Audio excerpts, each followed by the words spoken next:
Bonjour et bienvenue à ce nouveau webinaire SEMJ en partenariat avec Fasterize, représenté ici par l'incroyable, j'ose le dire, Romain. Salut Romain, comment ça va? Salut Jérémy, quel accueil! Bonjour à vous qui nous écoutez. Est-ce que vous nous entendez sur le chat? Un petit oui. Si vous ne nous entendez pas, ça va être merci. Ouf, il y en a un qui nous entend. Parfait. Donc, sur le chat, voilà, il y a un chat. On est ravis de vous y accueillir en toute bienveillance, bien sûr. On essaiera de vous répondre un peu dans le chat de temps en temps. Vous avez une partie questions, un petit onglet questions. Vous pouvez mettre vos questions dedans et vous pouvez voter pour les questions que vous préférez. Hyper important, on suivra le vote, puisque nous respectons la démocratie, sauf si vraiment ça ne nous intéresse pas d'y répondre, on verra. Mais en tout cas, on fera le maximum pour répondre à toutes vos questions. Voilà, je crois que j'ai tout dit, on va pas traîner parce qu'on a beaucoup de choses à se dire. Hop, je vais enlever nos têtes, enfin, je vais les mettre en tout petite et Romain, tu vas te présenter pour commencer. Écoutez, moi c'est Romain et je suis donc Product Manager chez Fasterize sur la solution Edge SEO. Voilà. Mais top. Et moi, je suis Jérémy Condé. Alors, je vois qu'il y a une faute à mon nom. Je suis gêné, puis c'est moi qui l'ai écrit. Je suis Head of SEO JEO chez Samji depuis plus de 7 ans maintenant. Et donc, je gère l'équipe de consultants SEO JEO. Donc, on est une douzaine dans l'équipe. Est-ce que tu veux nous parler de Fasterize, s'il te Yes. plaît?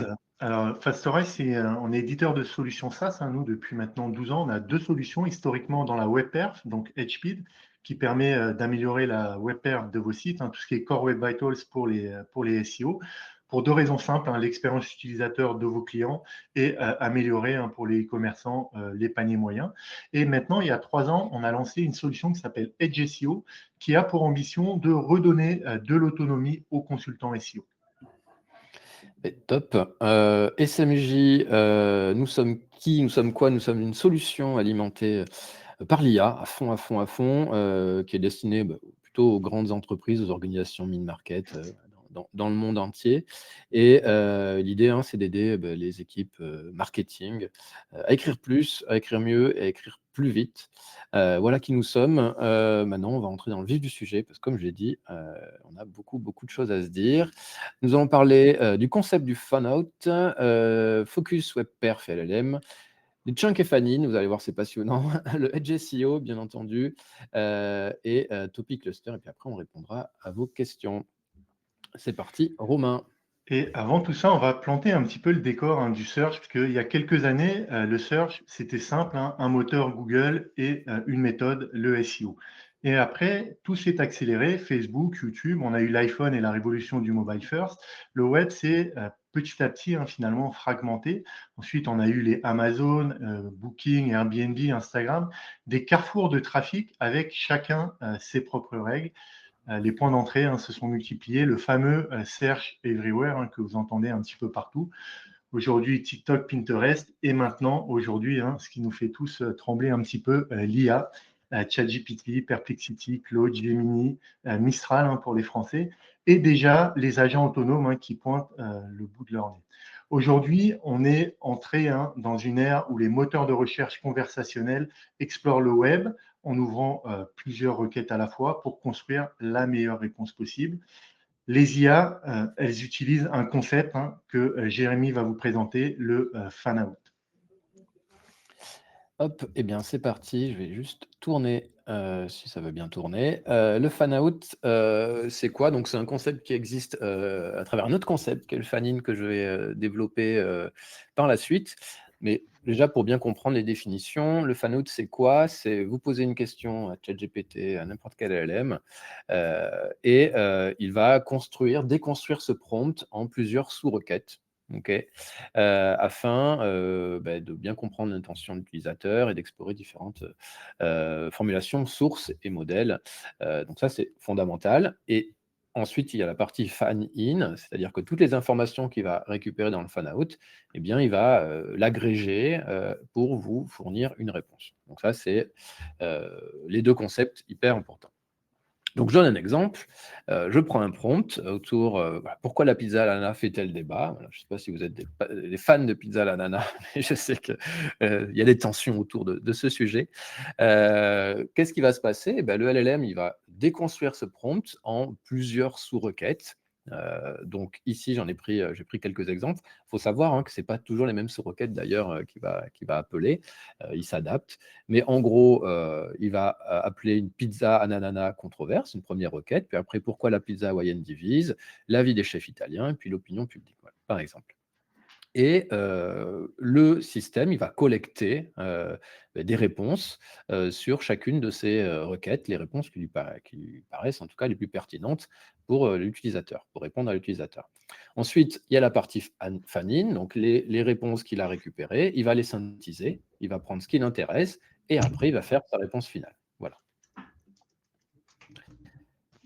Il y a un problème de son, je crois. J'espère que vous continuez à bien m'entendre. Il y a la solution, donc derrière tout ça, il y a le grounding.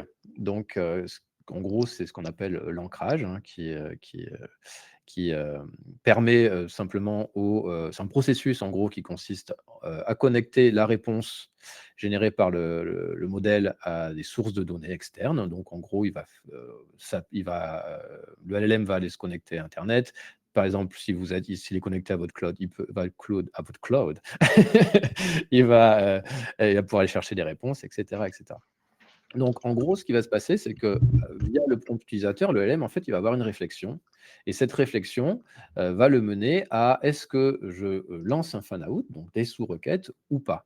L'objectif, c'est quoi hein? C'est finalement c'est de réduire le taux d'hallucination et d'avoir un taux d'hallucination le plus bas possible. Donc, il va vérifier si est-ce qu'on attend une réponse factuelle ou statistique, est-ce que c'est une réponse qui attend de la fraîcheur des informations récentes, et par exemple, est-ce qu'il y a de la controverse sur ces sujets, comme la pizza à l'ananas et si oui, tout ça, il va vraiment falloir qu'il sous-requête la requête principale pour pouvoir répondre correctement.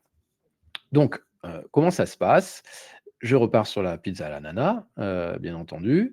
J'ai mes sous-requêtes et chaque sous-requête, il va y avoir une SERP qui va être ouverte, Google en l'occurrence. Ce qui va se passer, c'est qu'en gros, le système du LLM, il va regarder d'abord les informations qu'il y a sur la SERP. Donc, il va regarder en gros les URL qu'il va trouver, les titres et ce qu'on appelle les snippets descriptifs, qui peuvent être des métadescriptions ou autres informations qui peuvent apparaître dans les SERP.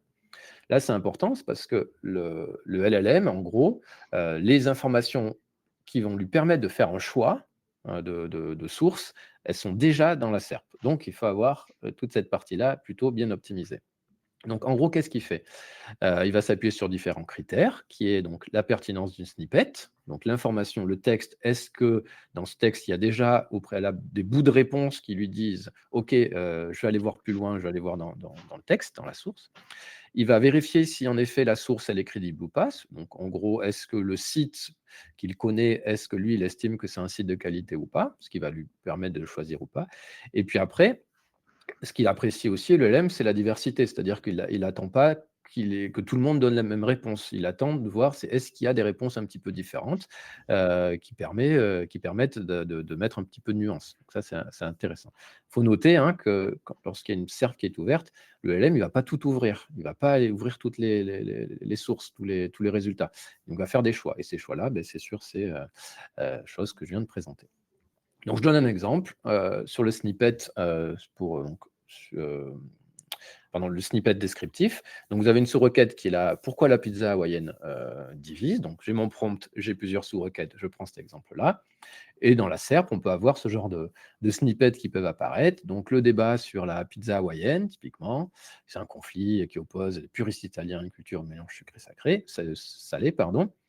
Et donc là, pour lui, c'est plutôt un snippet qui semble répondre, en tout cas, le site en tout cas qui est derrière tout ça, semble répondre à l'intention de l'utilisateur. Donc il va dire, OK, là, c'est une pertinence élevée, je vais le garder. Puis après, il va regarder un autre snippet, par exemple, on va voir comment faire une pizza hawaïenne.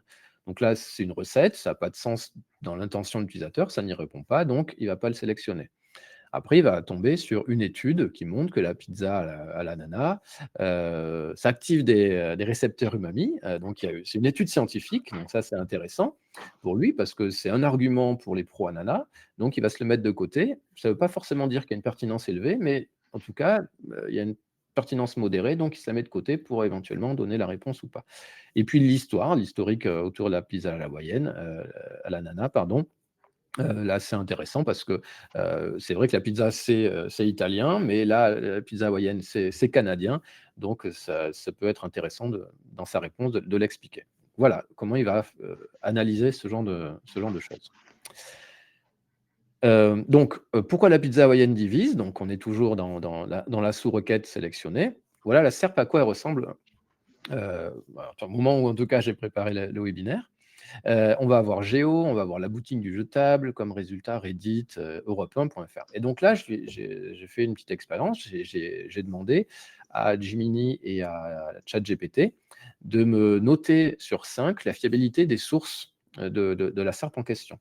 Ce qui est assez rigolo, c'est que les deux m'ont donné exactement les mêmes notes. Donc, je n'ai pas réessayé 1000 fois, mais en tout cas, sur cet exemple, ils m'ont donné la même note en me disant que la source la plus fiable pour eux, c'est Europe 1, et ensuite, c'est Géo. Et ils m'expliquent pourquoi. Et du coup, ce qui est intéressant, c'est que cette partie autorité, crédibilité de la source, ça va aider à sa pondération dans le choix de ses sources pour donner une réponse. Donc, c'est hyper intéressant. Et on voit typiquement la boutique du jetable qui est bien positionnée dans la SERP, qui a en tout cas une fiabilité très, très faible. En tout cas, lui, il estime que ce n'est pas du tout un site qu'il devrait sélectionner sur le principe. Et donc le troisième point, je vous disais, la diversité, c'est important, pour être sûr de couvrir, l'ensemble des informations qu'il y a sur un sujet. Sur la pizza à l'ananas, il faut expliquer qu'en effet, il y en a des pros, il y en a il y en a des contre, et il faut traiter tous les sujets et pas se limiter à: «Je suis pour, la pizza à l'ananas et donc je ne parle pas de ce qui ne me plaît pas». Voilà. Lorsqu'on a le résultat de ChatGPT, ce qui est intéressant, c'est de regarder les sources qu'il a utilisées. Donc il y a des sources, qui n'étaient pas forcément dans la SERP, en plus, donc peut-être qu'il est allé chercher d'autres choses ailleurs, il y a sa connaissance aussi. Et puis, il y a une chose qui est étrange, c'est que, comme vous pouvez le voir, dans les sources principales, on a enfin 3 gros journaux, même Combini d'ailleurs, nationaux, très connus, etc., donc qui font référence. On a ici l'IREPSPDL.org, qui est donc un organisme d'État, avec un PDF. Donc tout ça, il a choisi de sélectionner ces sources-là parce qu'elles sont fiables, mais il a aussi sélectionné la boutique du jetable. Donc c'est un site qui vend des assiettes, des verres jetables, etc. Donc, il n'y a pas trop de raisons qu'il le choisisse. Donc, je lui ai demandé: «Pourquoi tu as choisi ce site?» Et en plus, tu lui donnais une note de 1 sur 5 juste avant. Et il me dit: «D'abord, il y a un snippet qui est de qualité.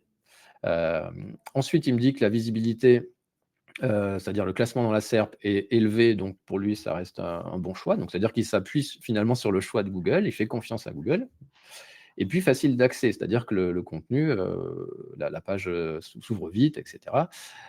Donc néanmoins, ChatGPT me dit que c'est une erreur, il n'aurait pas dû le sélectionner, mais quand même il l'a fait. Donc ça montre aussi les limites des LLM aujourd'hui, encore. Donc parfait, ça fait une super transition pour parler donc du fait que le contenu, pour, le site d'assiettes jetables, était facile d'accès, donc rapide. Du coup, on va parler webperf avec toi, Romain. Yes. Par contre, tu nous as pas dit si c'était plutôt team pizza hawaïenne ou pizza napolitaine. Heu, On veut savoir quand même. plutôt napolitaine pour ma part. Donc, pardon. Donc Jérémy vient de nous montrer comment fonctionnait, hein, le concept de fan-out. Le modèle, hein, il ne fait pas une seule requête, il en fait plusieurs, explore différentes formulations et parfois, il va même consulter directement certaines pages pour récupérer le contenu. Et ça, comme le disait Jérémy, hein, ça pose une question intéressante. Qu'est-ce qui se passe à ce moment-là? Quand un LLM ouvre une page, est-ce qu'il la lit vraiment? Est-ce qu'il la comprend en entier? Et surtout, est-ce qu'il l'abandonne si elle est trop lente ou trop lourde? Autrement dit, quid de la webperf? pour les LLM? C'est une question que commencent à explorer certains SEO, hein, et une première étude menée par Dan Taylor, donc, qui est un SEO Tech UK, qu'on reverra un petit peu plus tard dans la présentation, qui s'est justement intéressé à ce lien potentiel entre les Core Web Vitals et la probabilité qu'une page soit citée dans les réponses générées par l'IA. Donc l'étude, elle a été réalisée sur 2138 sites. Les résultats, hein, ce n'est pas définitif, mais ça montre quand même une tendance. Et on vous a ajouté le lien, hein, vous pourrez retrouver dans le PDF que vous aurez à la fin, pour aller lire l'article, parce qu'il y a pas mal de choses qui sont très intéressantes. Alors, qu'est-ce que ça nous dit? Ça nous dit que les pages les plus stables, celles avec un CLS, hein, donc le CLS, c'est Cumulative Layout Shift, c'est ce qui permet de mesurer la stabilité dans la page. Vous savez, par exemple, vous avez une bannière qui apparaît, qui décale tout le contenu, c'est ça le CLS. Et quand il est inférieur à 0,1, les sites ont été cités environ 30% plus souvent. Celles dont le LCP, le Large Contentful Paint, est inférieur à 2,5 secondes apparaissent près de 1,5 fois plus souvent. À l'inverse, les pages dont le HTML dépasse 1 MO voient environ 18% de leurs requêtes abandonnées, et le TTFB, qui est la première réponse du serveur, quand il est inférieur à 200 millisecondes, semble associé à une légère hausse de la densité des citations, plus 22%. Encore une fois, il faut rester prudent. On ne peut pas parler de causalité ici, mais le signal quand même est là. Les modèles semblent favoriser les pages rapides, légères et faciles à charger. Et quand on sait qu'ils doivent en ouvrir plusieurs en parallèle dans un process de fan-out, hein, quand ils veulent vraiment récupérer le contenu de la page, on comprend pourquoi finalement la web perf peut être un sujet. On a parlé de web perf, de fan-out, la façon dont les LLM finalement plongent pour aller chercher l'information. Mais une fois qu'ils ont tout récolté, il faut remonter tout ça à la surface et faire le tri. C'est la fameuse phase du fanning, un peu finalement, hein, comme une baleine qui remonterait à la surface pour nous faire un petit coucou. Et ça, Jérémy va vous l'expliquer. Super, merci. Super transition, parce qu'en effet, on va parler baleines. J'aime bien parler des baleines pendant les webinaires. J'en profite. Donc, alors, je parlais du fan-out. Donc, on va encore parler un petit peu de fan-out, parce qu'on va parler du processus de chunking qui est hyper important. Et après, on part sur le fan-in. Tout ça se goupille bien. Donc, j'ai parlé au début de la phase de sélection, hein, donc, comment la sélection se fait.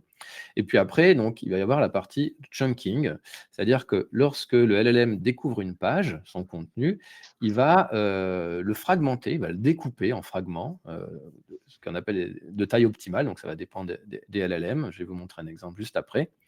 Et donc, en gros, à quoi ça sert? C'est j'ai un article, très long article, et le LLM, en fait, il va le découper en plusieurs fragments, et ces fragments, en fait, il va les étiqueter, il va finalement les thématiser, les sous-thématiser, afin de savoir où aller récupérer les informations le plus simplement possible. Il faut noter qu'en fait, les LLM, forcément, ils ont besoin d'énormément de ressources pour analyser tout ça, et ils ne peuvent pas juste récupérer un contenu et le connaître par cœur et l'indexer tout simplement. Donc, ils vont faire ce système de chunking et d'étiquetage pour savoir où aller récupérer les informations. Et ensuite, une fois qu'il a fait son chunking, il va pouvoir synthétiser sa réponse. Donc, on va entrer dans les détails juste après. J'ai pris un exemple, donc la baleine bleue. Donc, j'ai pris la page Wikipédia, la fameuse baleine bleue, voilà, il y a un bel article sur Wikipédia. Et donc, j'ai demandé alors je ne sais plus si c'est Gemini ou ChatGPT, je varie avec les deux, de me fragmenter en chunks, comment lui le ferait normalement, donc l'article. Donc, il m'a fait 17 chunks, et chacun font 699 caractères environ. Donc, c'est la meilleure façon pour lui, en tout cas, de fragmenter ce contenu. Et il va l'étiqueter, ce contenu, et chaque chunk va avoir son étiquetage, donc ou du tag, hein, si vous préférez. Et donc là, j'ai mis un exemple sur la droite, l'ensemble des tags qui ont été créés. Alors, je n'ai pas tout mis, mais typiquement, sur la question « Quelles sont les menaces actuelles pour la baleine bleue ?» Donc ça, c'est mon prompt. Forcément, le LLM, il ne va pas aller chercher des étiquettes qui parlent du champ, des fanons, du poids. Il va aller chercher des étiquettes qui vont évidemment répondre à cette question autour des menaces. Donc, ça tombe bien, il a fait une étiquette menace. Il a fait une étiquette statut ICN, hein, qui est un organisme qui compte en gros les baleines pour savoir si en effet elles sont en danger ou pas. Les statistiques sur la population, forcément, hein, si moins on a de population, plus elles sont en danger. Et puis la chasse, qui est vraiment une des menaces pour les baleines. Donc là, c'est intéressant, c'est que donc il a un grand contenu avec plein de chunks, et il va évidemment ne garder que les chunks qui l'intéressent.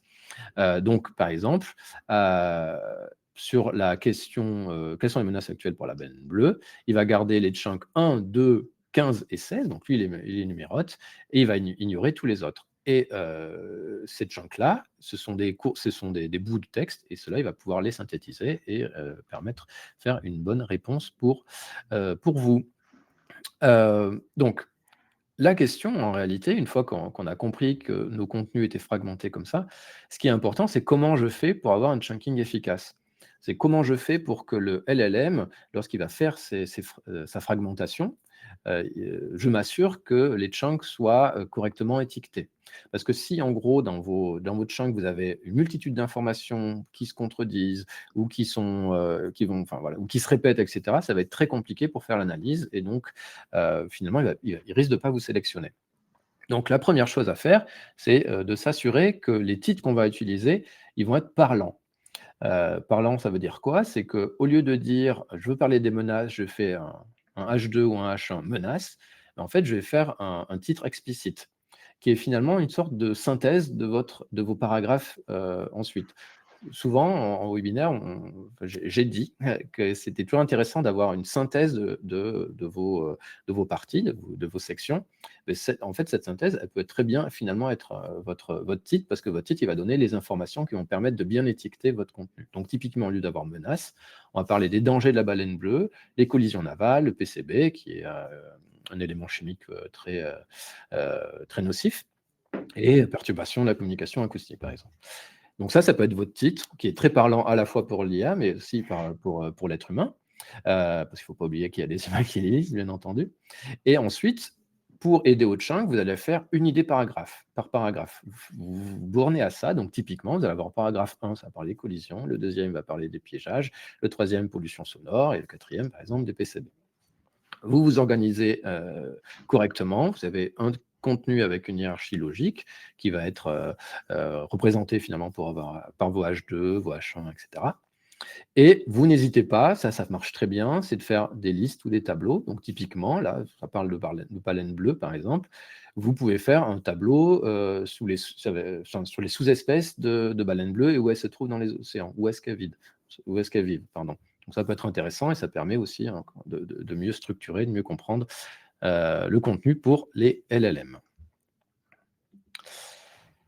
Autre bonne pratique, faites des phrases directes et courtes, évitez les subordonnées qui est interminables, luttez contre vos démons du style, oubliez vos cours de grammaire peut-être un peu, mais vraiment allez droit au but. Phrase directe, c'est beaucoup plus simple pour les LM à comprendre et même pour les lecteurs, hein, d'ailleurs, quand on a un style un peu lourd, ça ne donne pas envie forcément de rester. Et puis aussi, le fait d'avoir des phrases directes, ça évite d'avoir un chunking qui coupe en plein milieu, parce que les chunks, vraiment, ils sont tous à la même taille, donc ils risquent parfois de couper en plein milieu, et ça peut être évidemment problématique s'il y a une idée qui est développée et qui est bien coupée au milieu. Les définitions en début, c'est très bien, comme ça vous avez votre chunk qui a bien la définition lorsque vous parlez de quelque chose, et puis éviter le côté répétitif qui sert strictement à rien. Le chunk, il a besoin de nouvelles informations, il n'a pas besoin que les informations soient redondantes. Ensuite, pareil, toujours pour un chunking efficace, incluez des dates le plus possible. Alors évidemment, ça va dépendre des sujets, mais lorsque vous avez des statistiques, lorsque vous avez des faits, mettez des dates parce que ça donne quand même de l'ancrage au LLM pour bien comprendre de quand ça date, est-ce que c'est frais comme information, etc. etc.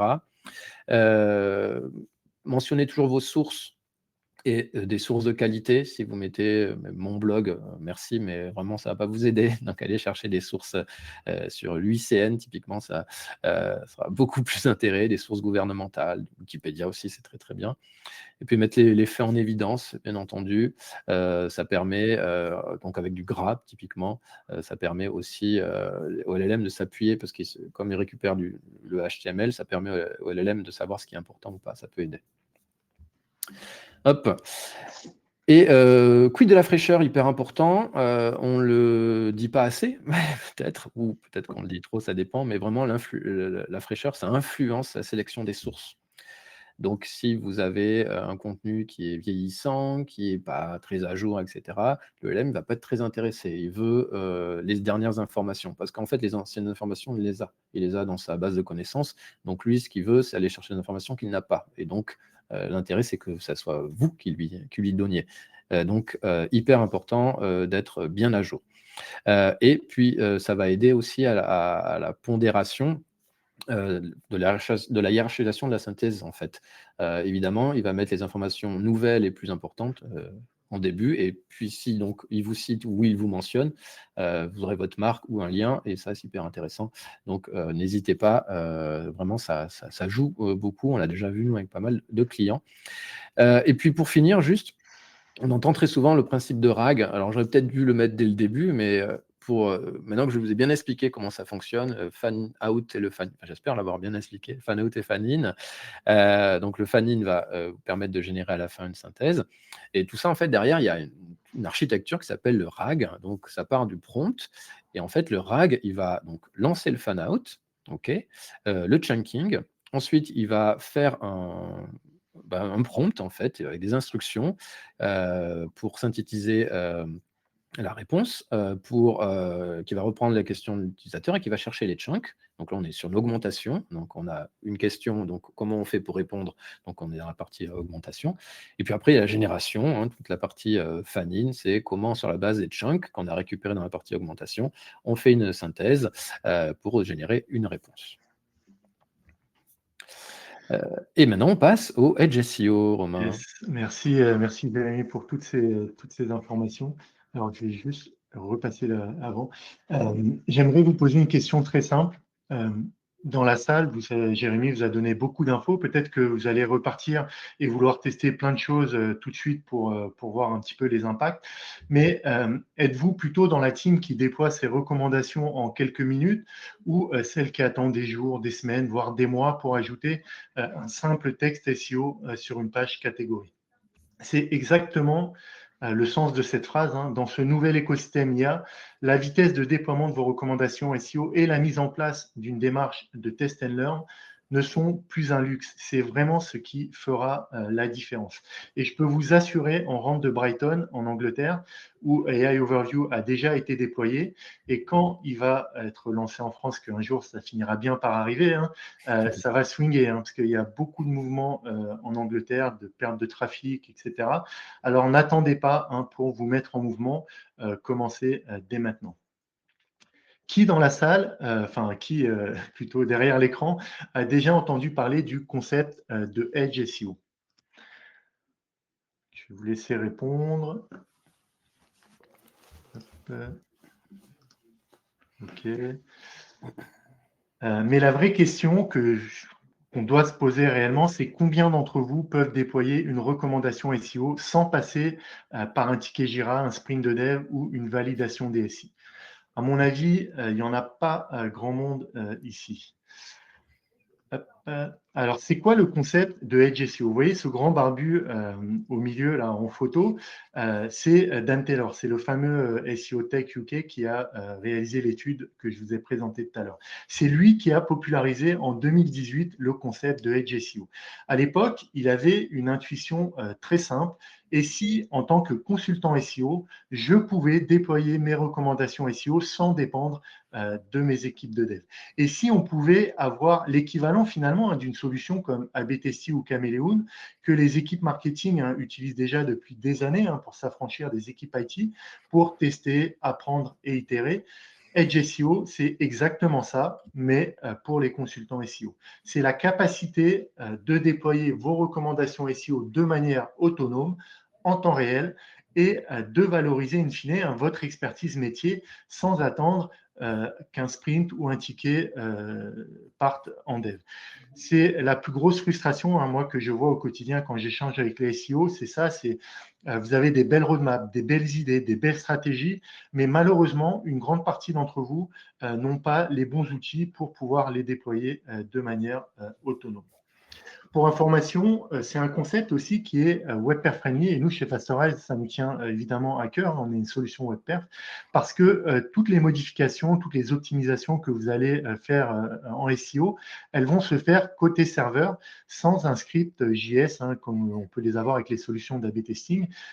Et c'est ça la grande différence notamment. Donc, aucun impact très important sur la vitesse de chargement de vos pages. Et surtout, on pense que c'est un concept qui va changer l'approche du métier de SEO parce qu'on ne se contente plus d'auditer et de faire des recommandations. On agit, on teste et on mesure. C'est le passage du faire au faire soi-même. Ce type de solution, ça va vous redonner 3 skills essentiels parce que vous allez pouvoir récupérer de l'autonomie. C'est la première parce que vous n'allez plus attendre personne pour avancer dans votre roadmap. Vous déployez vos recommandations quand vous le décidez. Vous avancez sans attendre, vous déployez sans dépendre. Et cette autonomie, ça va vous redonner de la vélocité parce que chaque idée peut devenir un test en quelques minutes seulement. Et cette vélocité, vous allez pouvoir la mettre au service du test and learn parce que vous pouvez itérer, mesurer, recommencer en quelques minutes seulement et toujours de manière autonome. Le test and learn, moi, ce que j'aime bien dire, c'est votre laboratoire de recherche. C'est ce qui vous permet toujours de garder une longueur d'avance sur vos concurrents. Et en parlant de test, une petite question un peu provocatrice, et si le HTML n'était plus le langage de prédilection des bots AI? En tant que SEO, c'est justement ce genre de questions qu'on doit se poser aujourd'hui, celle-là et plein d'autres. Parce que si le moteur finalement de recherche conversationnelle ne lise pas les pages comme un bot classique, alors il est peut-être temps de tester d'autres formats et de voir si ça change quelque chose. Et c'est exactement ce qu'on va expérimenter maintenant avec le Markdown. Alors, commençons par étudier la différence entre une page HTML brute à gauche et sa version convertie en Markdown à droite. Pour information, le Markdown, c'est un langage de balisage plus léger que le balisage classique, qui est le HTML, qui permet de structurer du texte en utilisant une syntaxe minimaliste et lisible. Dans cet exemple, le même contenu à gauche et à droite, donc à gauche, il passe près de plus de 900 000 tokens et on le passe en Markdown à 8 000. Et quand on sait que chaque token compte dans le coût d'une requête API, on comprend vite l'enjeu. Traiter une page HTML complète coûte environ 2 $, contre à peine 2 centimes en Markdown. Pour information, un token, c'est une unité de texte comptée par les modèles IA et chaque unité consommée a un coût. Autrement dit, chaque fois qu'un modèle doit analyser le contenu d'une page, ça lui coûte du temps et de l'argent. On peut donc raisonnablement tester l'hypothèse que si on lui propose une version plus légère et plus claire et plus lisible, potentiellement, il appréciera davantage. Et d'ailleurs, on l'a vu tout à l'heure, les pages les plus rapides et les plus légères sont déjà celles qui ont le plus de chances d'être citées par les moteurs AI. Je fais même une prédiction ici devant vous. Alors, c'est enregistré, on pourra se la repasser d'ici quelques semaines, un mois ou plusieurs années, je ne sais pas quand. Mais je pense qu'après le Markdown, il y aura même un autre format qui va émerger, qui sera encore plus lisible potentiellement pour les bots AI. Si on regarde maintenant pourquoi le Markdown pourrait fonctionner mieux, c'est assez simple à comprendre. Une page HTML, c'est du bruit pour un bot AI. Elle contient un menu, des scripts, des CSS, des publicités, un footer, du tracking. Tout ça n'a aucune valeur sémantique pour un modèle de langage. Résultat, il dépense des tokens à lire du contenu inutile.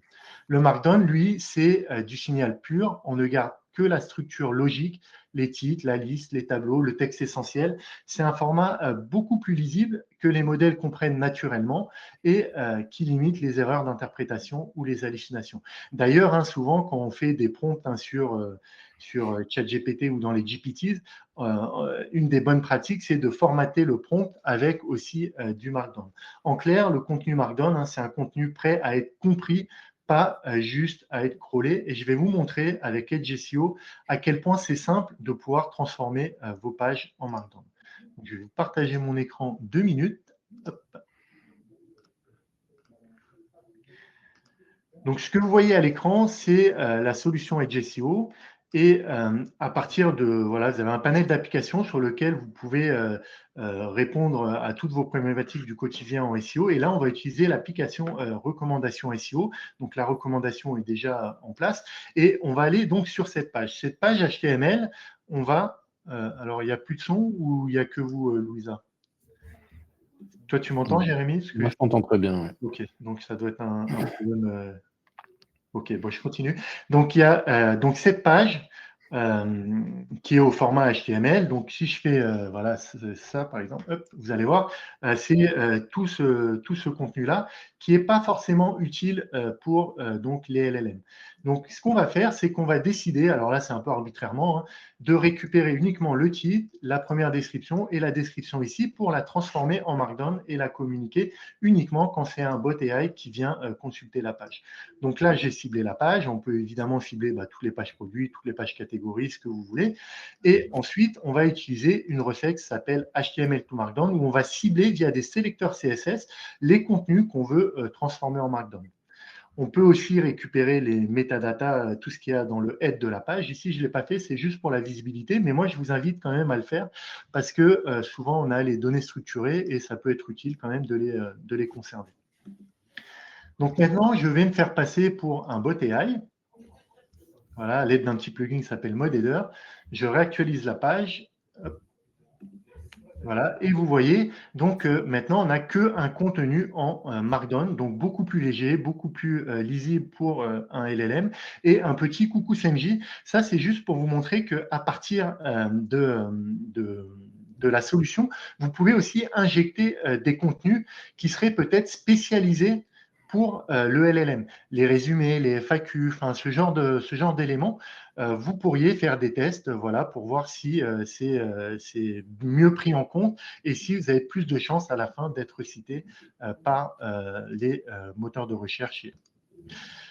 On va passer maintenant au topic cluster. Merci Romain, hyper intéressant. Topic clusters, bon, c'est pas un sujet nouveau, puisqu'en SEO on en parle beaucoup, on parle souvent de cocon. Ici on parle de topic clusters, c'est globalement la même chose. Pourquoi c'est important d'en faire? Donc on va en parler, puis je vais donner un exemple sur les baleines, pourquoi pas. Et c'est important parce que les LLM, tout comme Google par ailleurs, ont besoin de structure parce qu'elles ont un mode de fonctionnement cognitif qui a besoin de structure. Et en gros, si vous avez un site qui part dans tous les sens, pour le dire comme ça, les LLM ne vont rien comprendre, elles ne vont pas trouver les informations et clairement, vous n'allez pas être utilisé. Donc, le topic cluster, pour la faire courte, c'est clairement la meilleure façon de garantir à votre site qu'il soit adapté au langage des IA, pour le faire simple. Et donc d'être considéré ou reconnu en tout cas comme un expert sur un sujet ou plusieurs sujets. Donc, comment ça fonctionne? Eh bien, il va falloir que vous organisiez vos thématiques sur votre site. Je dis vos thématiques parce que, évidemment, vous pouvez avoir des sites spécialisés sur une thématique et très bien. Et évidemment, il faudra bien organiser tout ça également. Mais vous pouvez évidemment vendre des chaussures, vendre des t-shirts et vendre des gourdes, j'en sais rien, et être expert sur les 3 sujets à partir du moment où vous organisez correctement votre information. Donc, ce qu'il faut quand même avoir en tête, ça c'est fondamental. Aujourd'hui, les LLM, et c'est vrai aussi pour Google, on n'est plus sur le simple mot-clé ou les simples mots-clés isolés, mais on est vraiment sur, OK, c'est quoi l'intention dans la recherche? Donc ça, Google est très fort là-dessus, beaucoup progressé sur ces sujets sur ces dernières années. Et puis, c'est quoi la couverture thématique? C'est-à-dire que en gros, ce qui intéresse aujourd'hui un LLM lorsqu'il va être face à un prompt, donc face à une intention, c'est qui couvre thématiquement le mieux le sujet traité, enfin en tout cas la question posée dans le prompt. Donc, comment on va faire le mieux, le plus efficace, le plus fonctionnel? Donc, c'est avoir un cocon, avoir un topic cluster. Donc, ça passe par une page pilier, c'est votre page principale. Exemple, la nutrition, la baleine bleue, si vous voulez. Et vous allez avoir des articles secondaires, les krill qui sont consommés, la méthode de filtration par Fanon, ça sera des sujets secondaires.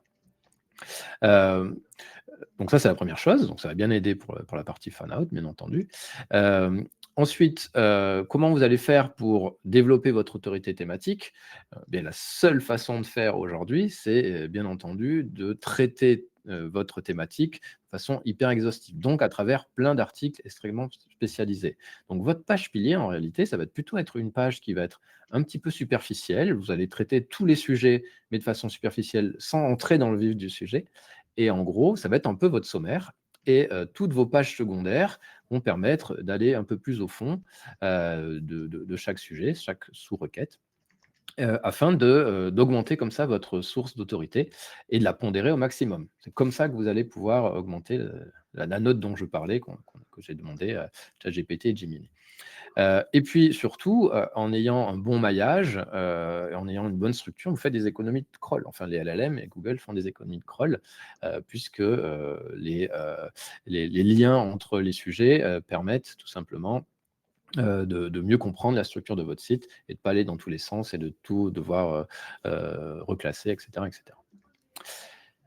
Donc pourquoi Topic Cluster? Je finis là-dessus, mais en gros, lorsque, j'expliquais tout à l'heure, vous avez un prompt, vous avez des sous-requêtes, eh bien, en réalité, la page pilier, ça peut être vu comme la thématique globale qui va être traitée après en sous-articles, en sous-thématiques, et ces sous-requêtes finalement qui sont créées par les prompts, eh bien, il faudrait qu'elles soient traitées dans des articles. Idéalement, il faudrait qu'elles soient traitées soit dans des parties d'articles, soit carrément dans les articles.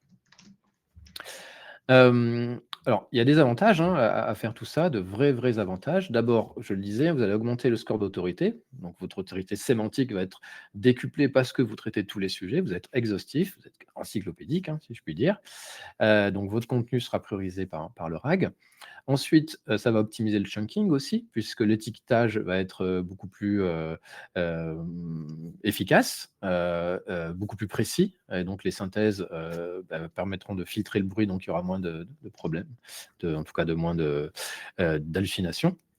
Le renforcement du maillage interne, mais ça consolide le SEO, pas tant le LM, mais en tout cas, comme le SEO et le JO sont intrinsèquement liés, forcément, ça fera du bien pour le jus interne et mieux positionner vos contenus dans les SERP de Google. Donc, ça reste important et je tenais à le dire ici, même si on se focalise beaucoup sur l'LLM. Et puis voilà, s'assurer que la synthèse de l'IA soit réussie, qu'elle couvre bien le sujet et puis qu'on ne soit pas sur un résumé superficiel. Donc, je donne des bonnes pratiques. Donc, vous avez une page pilier. Comme je disais, elle doit être exhaustive mais superficielle. Donc, vous traitez tous les sujets mais de façon assez superficielle. Le titre, par exemple, baleine bleue, guide complet, record conservation. Donc, vous allez avoir des synthèses sur le régime alimentaire, sur les menaces, etc., etc. Vous allez avoir vos sous-thématiques ensuite. Donc, typiquement, les 6 records incroyables de la baleine bleue, l'analyse de régime alimentaire, etc., etc. Et puis après, vous allez devoir bien mailler. Alors, mailler, c'est hyper important, je le disais, pour le SEO, et c'est aussi hyper important pour la logique sémantique. Donc, typiquement, si par exemple, je parlais régime krill, vous avez le droit de faire un lien vers, par exemple, la migration, parce que la migration est motivée par l'alimentation. Donc, évidemment, vous pouvez mettre tout ce que peuvent manger les baleines, mais évidemment également tout ce qui est qu'est-ce qui motive d'aller migrer, donc de manger. Donc, ce qui est important, c'est d'avoir dans votre maillage une vraie logique sémantique. Et donc, ne maillez pas, je dis n'importe quoi, des chaussures avec des téléphones. Voilà, ça n'aurait pas de sens, donc ne le faites pas.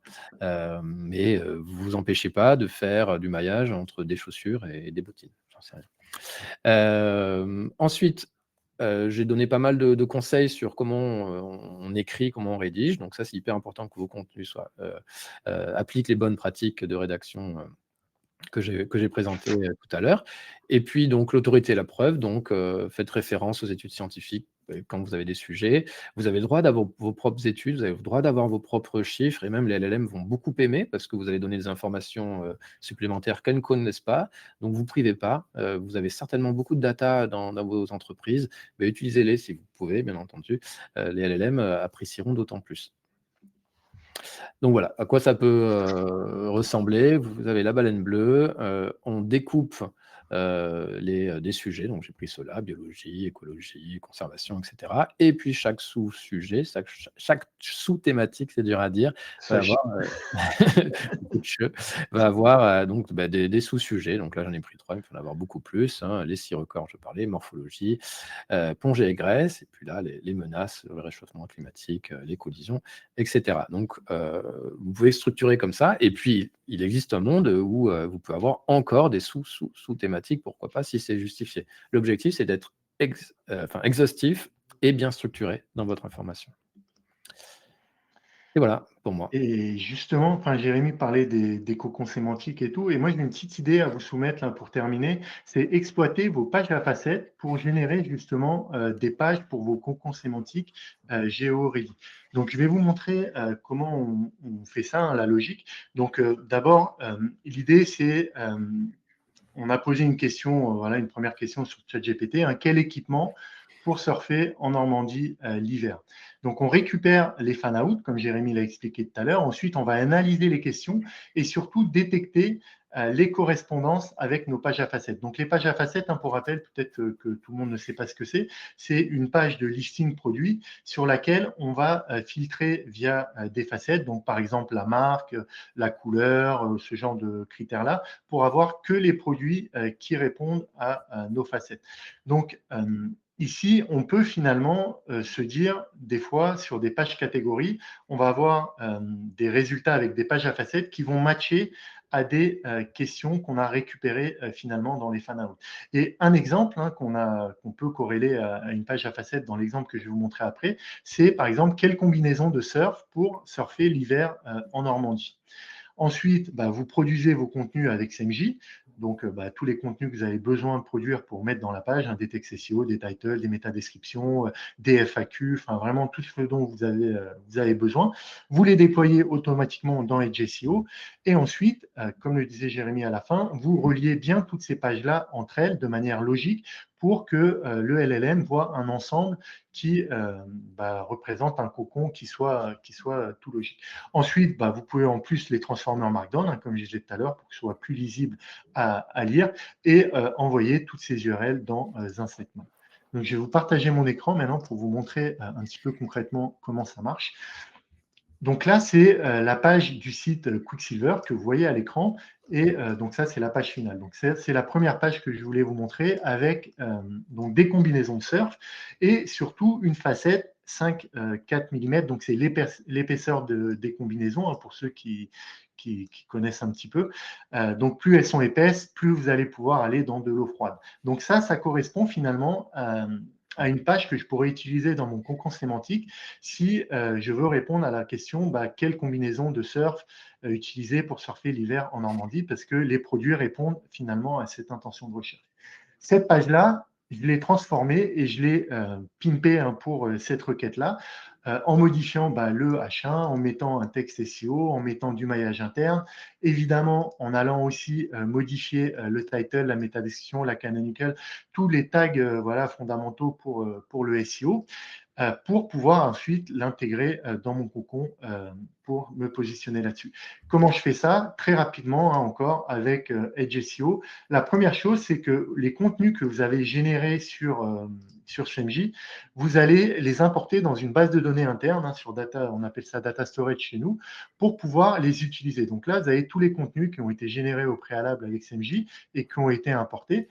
Et ensuite, vous allez les réutiliser comme tout à l'heure, hein, dans une recommandation SEO, donc ici requête LLM, sur lequel vous donnez un nom, vous ciblez des pages. Donc là, c'est toutes les URL qui ont un /d dans la page. Vous rattachez la base de données qui fait référence à vos données et que vous allez pouvoir réutiliser ensuite. Ici, on n'a pas besoin de récupérer des variables dans la page, mais sachez que vous pouvez aussi récupérer des variables dans la page et les réutiliser. Et ensuite, vous allez avoir tout un tas de recettes que vous avez peut-être vu tout à l'heure. Donc là, je vais effacer et vous allez pouvoir remettre donc les données que vous voulez associer dans votre title. Donc là, on va remettre un nouveau title, on sauvegarde, une nouvelle métadescription, etc., etc. C'est le même principe pour toutes les mêmes recettes. Et à la fin, ça vous donne ce que je viens de vous montrer à l'écran, une page qui vous permet de essayer de vous positionner sur la requête du fan-out.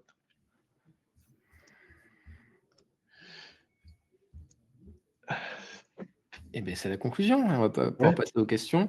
Juste 3 choses à retenir enfin, quelque chose, petites choses à retenir. Donc, adaptez vos contenus au LLM avec les bonnes pratiques que j'ai pu donner. Organisez votre site en topic cluster, c'est important. Tenez vos contenus à jour, bien entendu, Romain. Alors moi, c'est prenez soin de vos web perfs pour votre site, parce que comme on l'a vu, aussi bien en SEO, mais encore en plus en GEO, et c'est pareil, la web perf, c'est quand même un sujet important pour ranker. Le deuxième, c'est proposer dans une démarche de test and learn vos contenus en Markdown pour voir si ça a un impact ou pas. Spoiler alert, nous, on voit des gens qui le font. Peut-être que ça a un impact. Et enfin, utilisez vos pages à facettes, aussi bien pour vos concours sémantiques que pour du classique, parce qu'on voit souvent, c'est un vrai sujet en e-commerce. Les pages à facettes sont souvent soit tous indexés, soit pas indexés du tout. Et donc, grâce à Edge SEO, vous allez pouvoir faire ça de manière graduelle. Et surtout, mettez-vous en mouvement tout de suite, parce que c'est ça le message le plus important, finalement. Là, vous avez de la connaissance, vous avez appris certainement plein de choses, mais testez, testez, testez et toujours testez. Voilà. Super, merci beaucoup, Romain. On va prendre des questions. Il y en a plein, et puis elles sont stop, vos questions. Certains sont challenge, comme on dit. Donc, n'hésitez pas à voter. On va prendre la première, qui est donc Antonin, en complément de la question de Marianne. Marianne, la question, c'était autorité/crédibilité. Comment le LLM considère-t-il que notre contenu est crédible? OK. Donc, en complément, des outils nous permettent-ils de voir la notation de crédibilité, autorité, notre site par LLM pour une requête donnée? Alors, non. Donc, en gros, moi, la façon de faire, c'est j'utilise ChatGPT et Gemini en particulier, souvent en mode thinking, deep research sur Gemini, pour m'assurer qu'ils prennent le temps de réflexion déjà, c'est hyper important. Ça, c'est la première chose. Après, je fais un prompt où je pose la question, donc voici une liste de sites, classe-les-moi, donne-leur une note sur 5 en termes à tes yeux, est-ce qu'ils sont crédibles, est-ce qu'ils font autorité sur le sujet de la pizza, par exemple. Et c'est aussi simple que ça. Ensuite, il y a des outils qui vont nous permettre de connaître le sentiment des réponses générées par ChatGPT, par exemple. Donc ça, c'est un petit peu différent. C'est s'assurer qu'en gros, dans la réponse de ChatGPT, est-ce qu'on a un sentiment, en tout cas concernant notre marque, positif, négatif ou neutre? Mais à ma connaissance, je n'ai pas d'outil en tête comme ça qui va nous donner la partie sentiment, fiabilité, autorité. Nous, on le fait à travers des petits prompts, on fait des agents et qu'on adapte évidemment aux thématiques pour faire ça. Mais on a testé des dizaines d'outils. J'ai pas vu passer ça, mais je peux passer à côté. Question suivante, c'est pour qui? J'ai l'impression que les règles sont exactement les mêmes que celles du SEO. Qu'est-ce qui diffère vraiment? Existe-t-il un outil comme WordPress version LLM? Je réponds, Romain, ou... Ouais, moi, j'ai juste en vrai, il y a beaucoup de fondamentaux qui sont les mêmes pour le JO, mais après, il y a quand même des choses qui diffèrent. Et finalement, c'est assez nouveau. Donc, j'imagine qu'avec le temps, il va y avoir plein de choses qui vont commencer quand même à peut-être un petit peu à se scinder. Parce qu'on parle des chatbots AI, ChatGPT, Perplexity, Gemini, mais à mon sens, c'est qu'une étape. Demain, on va avoir les agents autonomes qui vont dialoguer entre eux, en fait, finalement, sans passer par des interfaces web. Et là, ça va être encore une autre logique. Donc, va falloir s'adapter à ce genre de nouveaux challenges. Et donc, je dirais oui et non, quoi. Une réponse de Normand, allez, on va dire. Je te laisse T'habites en Normandie? compléter. C'est ça. Donc, Jennifer, vous avez tout à fait raison. Le SEO et le JO, c'est extrêmement proche. Et de toute façon, on ne peut pas faire du JO sans SEO et vice-versa aujourd'hui. Ça serait complètement se monter. Donc ça, c'est la première chose. Il y a quelques petites choses qui peuvent un petit peu changer. Donc les fondamentaux du SEO, ça, clairement, c'est fondamental, pour le dire comme ça. Il y a quelques ruptures, surtout éditoriales. En gros, c'est un peu ce que j'expliquais. Donc vous avez besoin de modéliser les concepts afin qu'ils soient exploitables par l'IA. Donc le chunking, s'assurer que vos contenus soient bien chunkés ou chunkables et avoir des contenus très simples. En réalité, c'est plutôt là que ça se joue qu'ailleurs. Après, il va y avoir des sujets qui vont être sur votre notoriété, comment on parle de vous en dehors de votre site, bien entendu, comment on parle de vous sur les réseaux sociaux, comment on parle de vous, c'est quoi les avis, et comment on parle de vous sur d'autres sites, etc. Donc ça peut jouer, ça c'est important. Mais finalement, c'est quelque chose qui compte aussi en SEO. Donc, après, il y a la partie technique qui est un petit peu la web perf qui est un peu plus importante en LLM. Alors, très importante à SEO, mais LLM, il y a quand même la course à l'échalote également. Donc, il y a peut-être une petite différence là-dessus. Et puis, la grosse différence que je verrai, moi, ça va être plutôt la partie comportement des robots. Les robots de LLM ne se comportent pas comme ceux de Google et donc il y a possibilité d'avoir des stratégies un petit peu complémentaires ou en parallèle en fonction du comportement des robots. Mais là, on rentre dans des considérations très très techniques. Ça pourrait faire l'objet d'un webinaire, pourquoi pas un jour. Euh, euh, alors, la question d'après, on code comment Markdown? C'est pour toi, avec WordPress Alors, par exemple. comment Markdown? En fait, le format Markdown, hein, c'est vraiment un format très simple. En gros, je vais schématiser pour les balises de type de niveau H1, H2, H3, H4. C'est juste des dièses pour dire, voilà, c'est un type de niveau 1, deux dièses pour dire c'est un type de niveau 2. Vous avez une syntaxe pour faire des liens. Les listes à puces, c'est juste des tirets. En fait, c'est vraiment une syntaxe très simple qui donne quand même du contexte. Vous pouvez mettre des gras aussi avec des étoiles. Tu cherches sur Internet, hein, honnêtement, tu vas avoir la structure de toutes les balises Markdown, hein, entre guillemets. Et avec WordPress, j'imagine qu'il doit exister des plugins, hein. Très honnêtement, je pense que si ça n'existe pas, restez à l'affût. Il y a des gens qui vont en créer, à mon avis, hein, parce que c'est quelque chose qui va, à mon sens, en tout cas, servir dans le futur, hein, pour les bots AI. Donc voilà, on code tout simplement. Mais là, l'idée, moi, la démo que je montre, c'est de le faire automatiquement. Parce qu'il y a une question qui a été posée qui était assez intéressante et j'ai répondu directement dans le thread. Pour les plus vieux, hein, qui ont connu AMP, c'est un format qui a été développé par Google pour le mobile, qui nous obligeait finalement à créer une nouvelle version de notre site pour être présent dans les SERP sur mobile. C'était chiant parce qu'il fallait maintenir deux versions. Dès qu'il y avait une modification à faire sur le desktop, il fallait remodifier aussi sur la version AMP. Là, c'est un peu la même chose avec le Markdown. Finalement, vous devez quand même maintenir deux versions. Avec des solutions comme je vous ai montré, en vrai, c'est automatique. Dès que vous modifiez quelque chose sur votre origine, hein, sur le site d'origine, nous, ça va le faire automatiquement sur la version Markdown. On a des algorithmes qui modifient tout ça de manière automatique. Vous n'avez pas à vous prendre la tête avec tout ça. Top, merci. Alors, j'ai vu qu'il y avait du changement peut-être dans les questions. Marianne, alors, si mes clients n'ont pas de compte payant pour leur chat GPT et compagnie, est-ce que le LLM est tout de même capable d'aller chercher l'info fraîche dans ma page ou est-ce qu'il se cantonne aux données sur lesquelles il a été entraîné d'attendre il y a 3 ans? Alors, je ne suis pas sûr de tout comprendre. Il n'y a pas besoin d'avoir de compte payant de ChatGPT, hein. En gros, les LLM, ils visitent votre site, ils prennent toutes les informations. Alors, vous avez le droit de dire non, hein, il y a des façons, vous pouvez bloquer l'accès au robot, bien entendu, mais les LLM se gavent récupère toutes les informations. Donc ça, c'est la partie connaissance. Et après, évidemment, sur la partie, ce que j'expliquais, fan-out, récupération des informations en direct, là, vous pouvez soit bloquer, mais il n'y a pas besoin de payer ChatGPT pour qu'il aille chercher les informations du tout. Il y accède via les SERP, via l'API Google. Enfin, voilà, il se fait plaisir. C'est à vous, après, de décider techniquement si vous voulez qu'il accède ou pas à vos pages. Donc, évidemment, on vous invite à le faire si vous voulez de la visibilité. Alors c'est encore pour moi.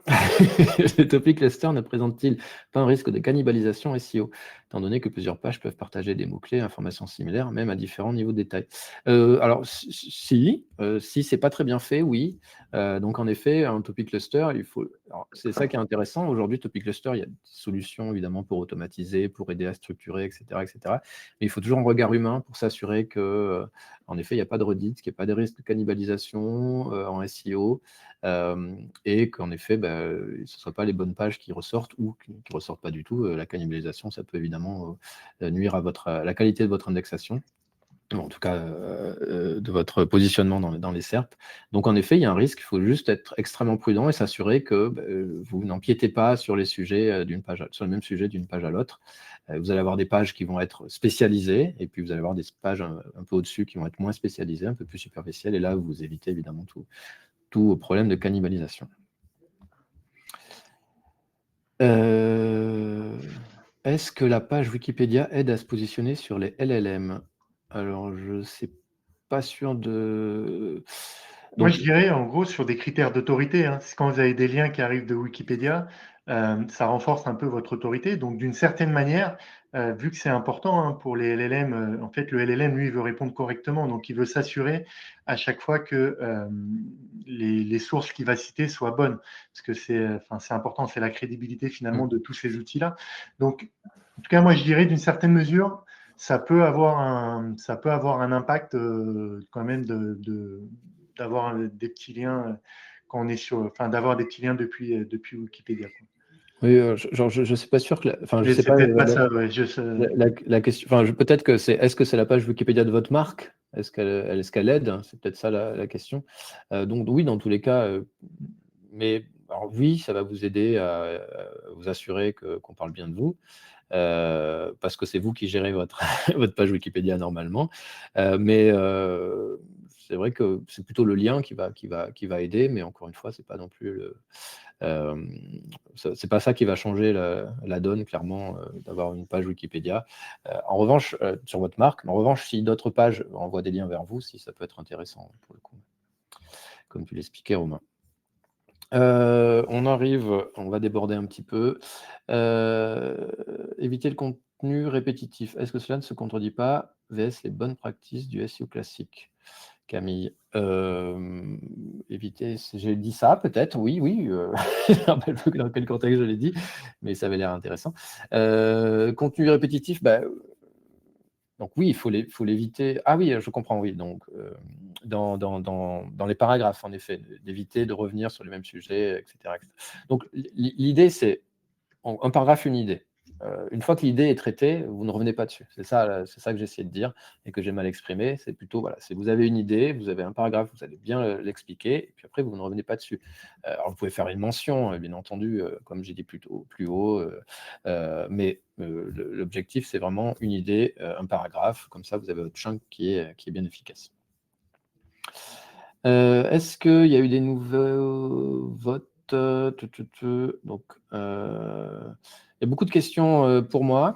Je suis désolé.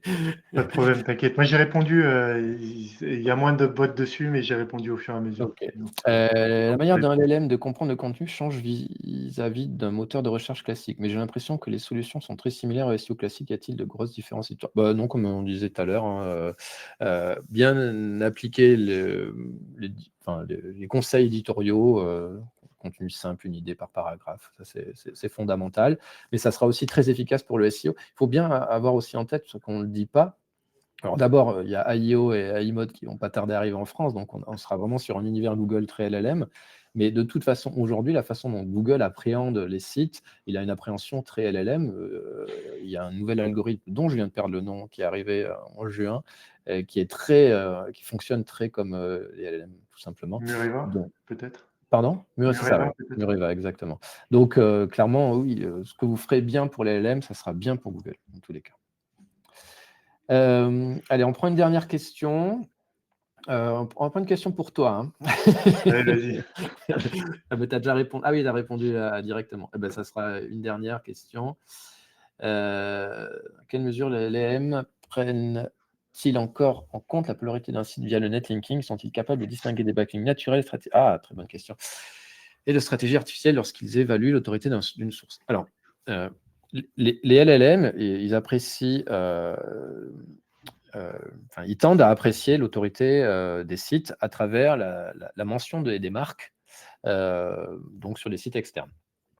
Donc si par exemple vous recevez des liens avec votre marque dedans, ou même des URL, eh beh, clairement ça fait une mention. Alors évidemment ce qui est dit de vous dans ce contenu externe, c'est important. Si on dit, que vous êtes très nul, et qu'il ne faut pas aller surtout sur votre site, bah, ça nuira à votre notoriété.